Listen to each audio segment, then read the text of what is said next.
Hello everyone, welcome to the Ichimoku hourly analysis for the SP 500 for Monday, October the 18th, 2010. Well, the market began the first hour of trading with a bullish candle, another green-bodied candle with a higher high and a higher low, and the trend continued to the upside for two candles here. Two candles in succession, green-bodied candles. At the third hour of trading, we had a bearish engulfing candle that actually changed the trend. So we had a trend to the downside, a candle making a lower high and a lower low, and it was a bearish engulfing pattern. There was no follow-through with this pattern. So as we can see, sometimes the Japanese candlestick reversal patterns don't work out. Obviously, with this candle, the low of the candle should have been watched for a continuation of the lower high and lower low, but the market began trading with small body candles, which suggested that the sellers weren't terribly serious about taking this market lower and testing support down below. We can see on these two candles that we had a shadow on the bottom, and that represented buying coming in, and that coincided with this previous area of resistance where we saw good strong selling coming in. That was around 1178. So this resistance actually turned into support. With this red body candle, the bulls, however, failed to close the market in control.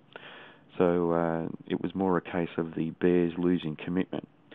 Following that, we then had a continuation of the green bodies after the small indecisive type candle, and a resumption of the trend to the upside. So that was the beginning of that upside trend. Now the market tested this area of resistance around 1181, and on the second last hour actually traded up above that area with a bullish candle.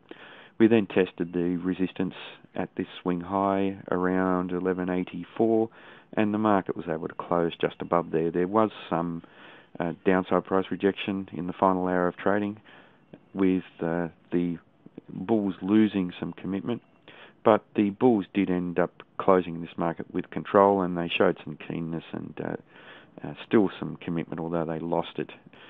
So there is a very strong chance that the market will continue trending up. I think we've got resistance up above around 1190, 1191.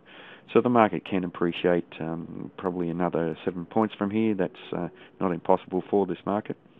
Now we are trading up above the cloud or the Kumo, and if we look at the cloud, the support that's offered as the cloud is dynamic, and it's actually shifted up to this area around 1170, 1171.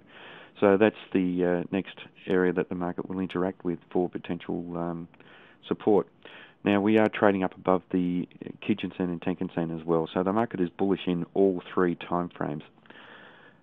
The Tenkan-sen is also trading up above the Kijun-sen, which reinforces the bullish bias in this market. And if we look at the Chikou span, that's trading up above the corresponding price action and up above the cloud. So that's also reinforcing the bullishness in this market. Now if the market does come off, obviously this 1181 area will offer potential support, and then certainly down around these lows around roughly 1178, and also at the Kijun-sen and Tenkan-sen we should be looking to potential support. Down below the cloud, or within the cloud, we have this large zone of support and resistance we identified, and another zone below there, and the area of the cloud extends down to around 1158, and the zone of support and resistance extends down to about 1152. So very, very strong support down below. Resistance overhead is up around 1190, 1191.